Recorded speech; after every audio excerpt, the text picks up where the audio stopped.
শহীদ, নাব্য সংকটের কারণে তৈরি হচ্ছে যে নৌজট, আসলে নাব্য সংকট কাটাতে কোনো উদ্যোগ নিচ্ছে কিনা বিআরডব্লিউটিএ এবং পানি উন্নয়ন বোর্ড কর্তৃপক্ষ এ বিষয়ে কি বলছেন?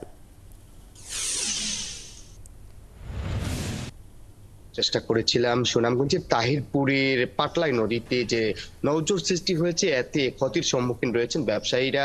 আমি প্রথমেই জানিয়ে রাখি, সুনামগঞ্জের যে তাহিরপুর উপজেলার বাগলি, চারাগাঁও, বরচড়া শুল্ক স্টেশনে, এই শুল্ক স্টেশনে ভারত থেকে যে চুনাপাথর কয়লা আমদানি করা হয়, সেই আমদানিকৃত পণ্য কিন্তু পাটলাই নদী হয়ে দেশের বিভিন্ন জায়গায় নিয়ে যান ব্যবসায়ীরা।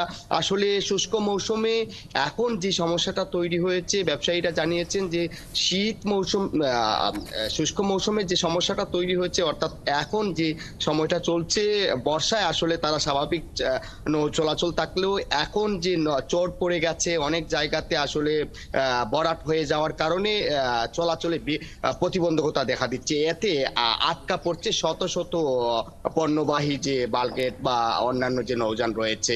ব্যবসায়ীরা জানিয়েছেন এতে তারা আসলে ব্যাপক ক্ষতির সম্মুখীন হয়েছেন, যেহেতু তারা নির্ধারিত সময়ে গন্তব্যে যেতে পারছেন না। এর ফলে তাদের পণ্য খালাসের ক্ষেত্রে সময় লাগছে, তাদের শ্রমিকের বেশি মজুরি দিতে হচ্ছে, নৌকা আটকে যাচ্ছে, এতে ক্ষতির সম্মুখীন রয়েছেন।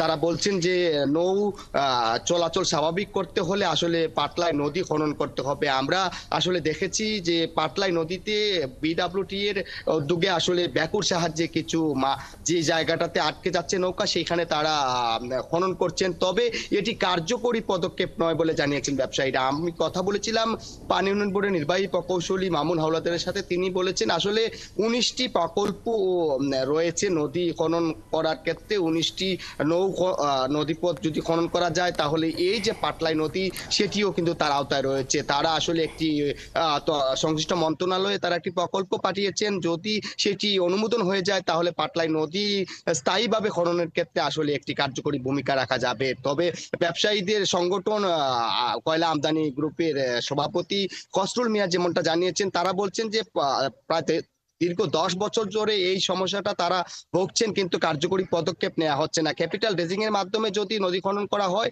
তাহলে পাটলাই নদীর যে সমস্যাটা রয়েছে সেটি সমাধান হবে এবং এই এলাকাতে ব্যবসায়ীরা পরিবেশ বান্ধব একটি উপযোগী পরিবেশ পেতে পারেন বলে জানিয়েছেন খসরুল মিয়া। তো এই ছিল সুনামগঞ্জে আসলে পাটলাই নদীর যে নাব্যতা সংকটের সর্বশেষ খবরাখবর নিয়ে নেয়া। শহীদুর আহমেদ, নদী খননের মাধ্যমে সমাধান হবে নিশ্চয়ই। আমরা আরো তথ্য জানবো আপনার মাধ্যমে। আপনি যুক্ত থাকুন আমাদের সঙ্গে।